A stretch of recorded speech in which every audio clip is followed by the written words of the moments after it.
true. I'm pulling my weight in gold. Got me anxious, got me broke, but I can't lift this on my own. I'm pulling my weight in gold. Got me anxious, got me broke, but I can't lift this on my own. 자, 이번 단원부터는 여러분이 싫어하는 세계사 부분입니다.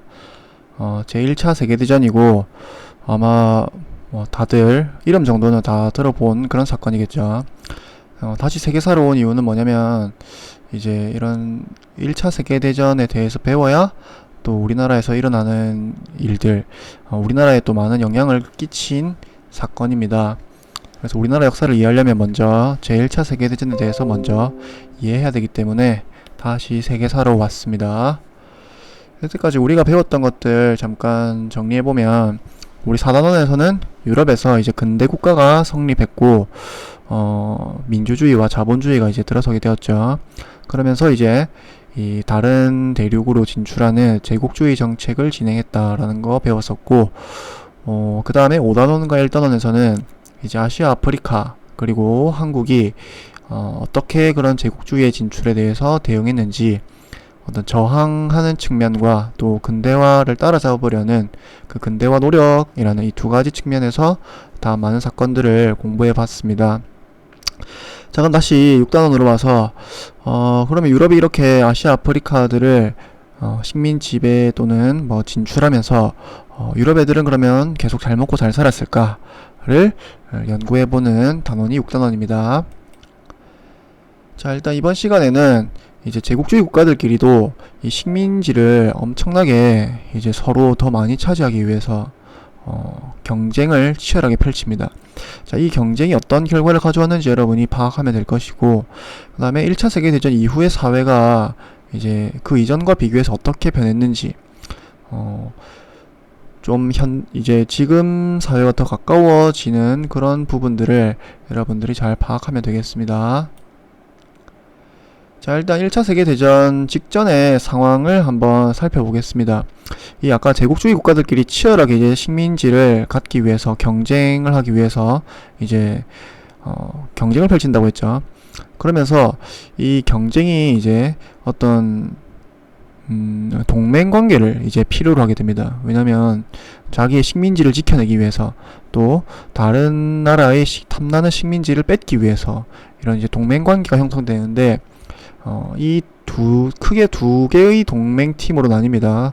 삼국협상이라는 팀이랑 삼국동맹이라는 팀으로 나누는데, 삼국협상은 영국과 프랑스를 주축으로 해서 러시아가 포함되어 있는, 주로, 이전부터, 일찌감치부터 진출해서 식민지를, 특히 영국이나 프랑스는 식민지를 일찌감치 선점한 국가들이고, 이제 삼국동맹에 속해 있는 독일이나 이탈리아, 그 다음에 오스트리아 이런 나라들은, 특히 독일이나 이탈리아는 우리가 예전에 배웠었는데 뒤늦게 통일을 하면서 이제 신흥 국가로서 이제 제국주의적인 정책을 이제 펼쳐볼까 하는데 보니까 이미 전 세계에서 탐나는 어떤 식민지들은 벌써 영국이나 프랑스가 다 차지해버려서 이제 걔네들 걸 좀 뺏고 싶은 애들이 이 삼국 동맹에 주로 속해 있습니다. 그래서 이제 슬슬 어떤 뺏기고 싶지 않은 팀이랑 좀 뺏고 싶은 팀이랑 이런 식으로 이제 점점 긴장이 고조되고 있는 상황이었는데, 자, 두 번째 발칸 반도라는 어떤 지명이 어디냐면 여기 이탈리아 옆에 있는 이 툭 튀어나와 있는 이 부분을 발칸 반도라 부릅니다. 지금 여기에는 뭐 그리스나 이 위에 무슨 나라들 있지? 뭐 루마니아, 뭐 불가리아, 뭐 세르비아, 뭐 크로아티아 이런 나라들이 다 이 발칸 반도에 있습니다. 지금 자, 이 발칸 반도는 이 예전에는 유럽에 속해 있었는데 한동안 또 오스만 제국이 지배하면서 종교적으로 조금 기독교를 믿기도 하는 사람들도 있고 또 이슬람교를 믿는 사람들도 있고 또 인종적으로도 굉장히 복잡한 상황 속에 속해 있던 곳이 발칸 반도입니다. 발칸반도가 지금도 별명이 뭐냐면 유럽의 화약고라고 불리는, 그만큼 어떤 불만 조금 붙으면 바로 폭발할 수 있는 장소가 이 발칸반도입니다. 이 발칸반도에서 우리가 게르만족이랑 슬라브족을 조금 알아야 되는데, 게르만족은 우리 독일 사람들을 게르만족이라고 생각하면 되고, 슬라브족은 주로 이 러시아 사람들을 슬라브족이라 생각하면 되겠습니다. 이 당시 상황이 어떠했냐면, 이 발칸반도에 영향력을 행사하기 위해서 독일과 러시아가 이제 점점 이 복잡한 인종과 복잡한 종교라고 했죠. 그러니까 이 독일에서는 이 발칸반도에서 게르만족이 좀 힘을 발휘했으면 좋겠다라고 생각하고 있었고, 러시아는 슬라브족들이 나라를 많이 세우고 슬라브족이 여기를 좀 주도했으면 좋겠다라는 생각을 가지고 있었습니다. 그래서 그런 것들을 범게르만주의라고 하고 범슬라브주의라고 합니다. 자, 그래서 슬슬 이 발칸반도의 어떤 긴장감이 커져가고 있는 상황 속에서 이제 터지는 사건이 이 사라예보 사건이라는 사건입니다. 이 사라예보는 지금 여기 도시 이름입니다. 도시 이름인데, 여기에 이제 오스트리아 이제 황태자가 여기를 이제 순회하고 있던 중에 이 세르비아 청년이 이 오스트리아 황태자를 이제 쏘면서 살해하면서 암살하는 사건이 이 사라예보 사건이라고 합니다. 그래서 이 사라예보 사건으로 인해서 1차 세계대전이 시작됩니다. 자, 당시 사진들 볼 수 있는데, 이제 오스트리아 황태자가 이런 식으로 이제 거리를 다니면서 어떤 게르만족의 어떤 영향력을 넓혀가고 있을 때, 이 세르비아 청년이 총을 쏘면서, 당시 이제 오스트리아 황태자가 총에 맞아 죽은 그 옷입니다. 옷. 자, 그래서 이 사건을 통해서 이제 1차 세계대전이 터지게 됩니다. 아까 이제 삼국 협상팀이랑 삼국 동맹팀으로 팀이 나눠져 있었다고 했었죠. 그래서 이 오스트리아, 이 독일, 죄송합니다. 자꾸 시리가 대답을 하네. 독일, 오스트리아가 이제 주축이 되어서 이제 전쟁을 펼치게 되고, 영국, 프랑스, 러시아가 이제 양쪽에서 이 독일과 오스트리아를 공격하게 되는. 이탈리아는 아까 팀이라고 했는데, 이탈리아는 이 전쟁에 참여하지 않습니다. 나중에 뒤늦게 삼국 협상팀에 가담을 하게 되고, 이 1차 세계대전, 이 세계대전이라는 이름이 붙을 만큼 엄청난 전쟁이었는데, 이건 다 추산된 숫자입니다. 참 전투 참여 인원이 이 정도, 또 사망자가 합쳐서 한 2천만 명 정도 되는, 당시 세계에서 이거랑 비교될 만한 전쟁이 아예 존재하지도 않았겠죠. 그만큼 엄청난 어떤 전쟁이었고, 왜 이렇게 이전 어떤 상황, 이전 전쟁들에 비해서 피해가 너무 커졌는지, 자, 일단 이 전쟁이 이렇게 장기화되고 피해자가 엄청나게 많이 나온 어떤 이유가 당시 어떤 기술의 발달과 관련이 있습니다. 그래서 이런 기관총이라는 게 이때 새롭게 개발되는데, 기관총이 개발되면 공격보다는 수비가 훨씬 이제 유리해집니다. 왜냐면 딱 기관총은 이렇게 땅에 고정을 해놓고 이제 달려드는 사람들을 쏘기 굉장히 좋은 무기죠.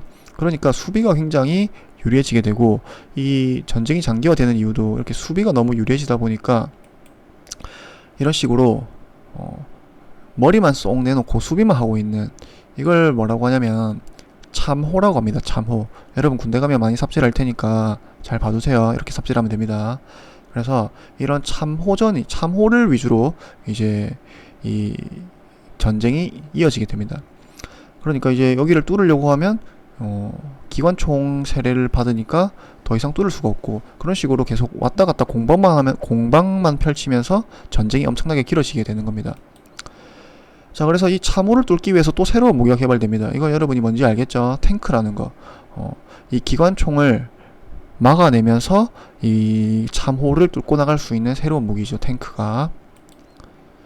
또 이건 뭐냐면 이 참호를 또 무력화시키기 위해서 개발한 신무기입니다. 바로 독가스죠, 독가스.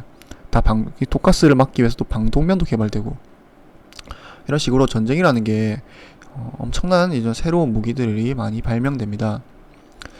자, 거기다가 전쟁이 엄청나게 장기화되고 길어지면서 이제 원래 전쟁에 군인으로 전쟁에 참여하는 거는 군인만 참여했었죠. 그러니까 젊은 남자들만 이 전쟁에 참여했었는데, 이제는 남녀노소 가리지 않고 여자들도 이제 후방에서 공장에 투입돼서 뭐라도 이제 만들게 참여하는, 전쟁에 참여하는 이런 전쟁의 방식을 총력전이라고 부릅니다.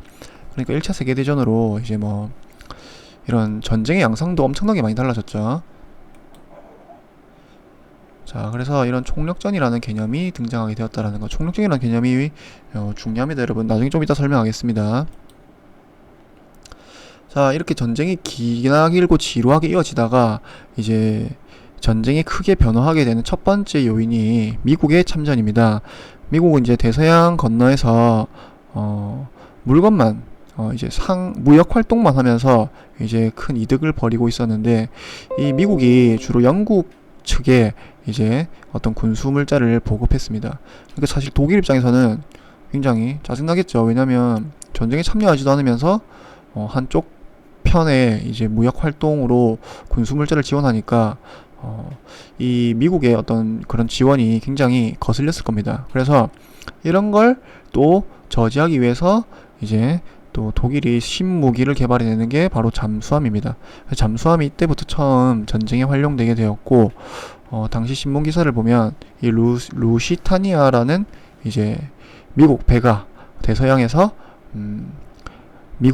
독일 잠수함의 공격을 받아서 침몰되는, 그래서 당시 미국에서 이제 엄청난 분노를 폭발하면서, 우리는 미국 전쟁에 참전하지도 않았는데 독일이 우리를 공격했다 라고 해서 이제 미국이 참전을 결정하게 됩니다. 그래서 여러분, 이거 남학생들은 이거 많이 봤겠죠. 이거 라이즈 스킨입니다. 롤에. 사실 라이즈 스킨이 어디서 나왔는지, 이게 바로 미국의 어떤 전쟁을 참전을 독려하는 포스터였습니다. 이게 바로. 두 번째 또 큰 어떤 전쟁의 변화를 가져오게 된 게 이 러시아가 전쟁에서 이제 빠지게 됩니다. 왜냐하면 러시아 내부에서 전쟁을 더 이상 지속할 수 없는 러시아 혁명이라는 사건이 발발하면서 전쟁을 중단하게 되었고, 여기에 대해서는 다음 시간에 더 자세히 배울 텐데, 간단하게만 설명하자면, 우리 예전에 마르크스가 주장한 사회주의 배웠었죠.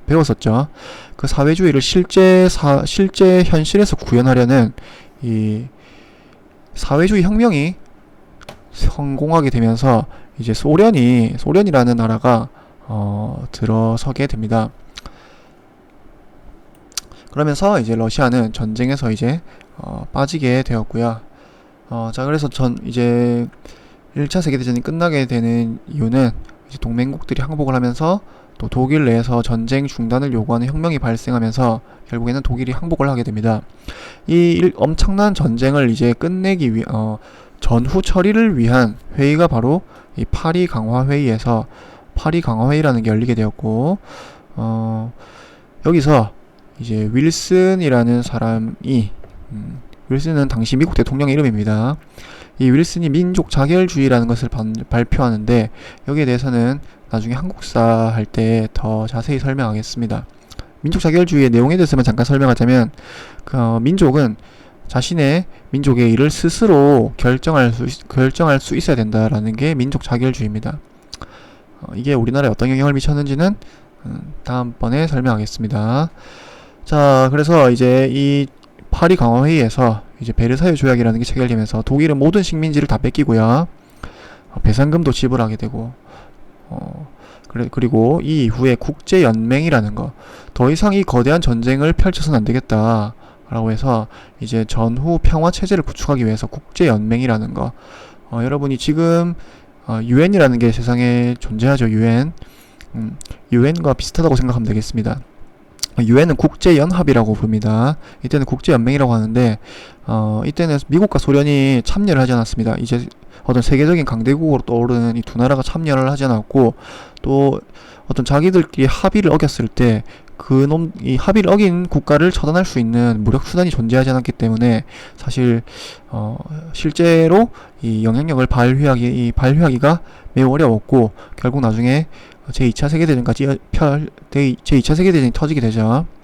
자, 또 이 1차 세계대전이 중요한 이유는 아까 우리가 여자도 이제 전쟁에 참여했다라고 했죠. 그러니까 여성들이 전쟁이 끝나고 나서 우리도 전쟁에 참여해서 승리에 공헌했으니 우리에게도 어떤 정치적인 권리를 달라라고 해서, 이제 원래는 남자들에게만 선거권이 주어졌는데 이제는 이 전쟁 이후에 이 평등한 어떤 참정권이 보장이 되는 게 점점 확대되어 갑니다. 그래서 이제 민주주의라는 것이 확산되는데 1차 세계대전이 또 큰 어떤 결정적인 영향을 끼쳤습니다. 자, 그래서 1차 세계대전 조금 길었는데 1차 세계대전이라는 전쟁이 상당히 엄청난 희생자를 낳았고, 또 그렇지만 또 이 세계의 변화에 더 많은 영향력을 끼쳤다라는 거, 여기까지입니다.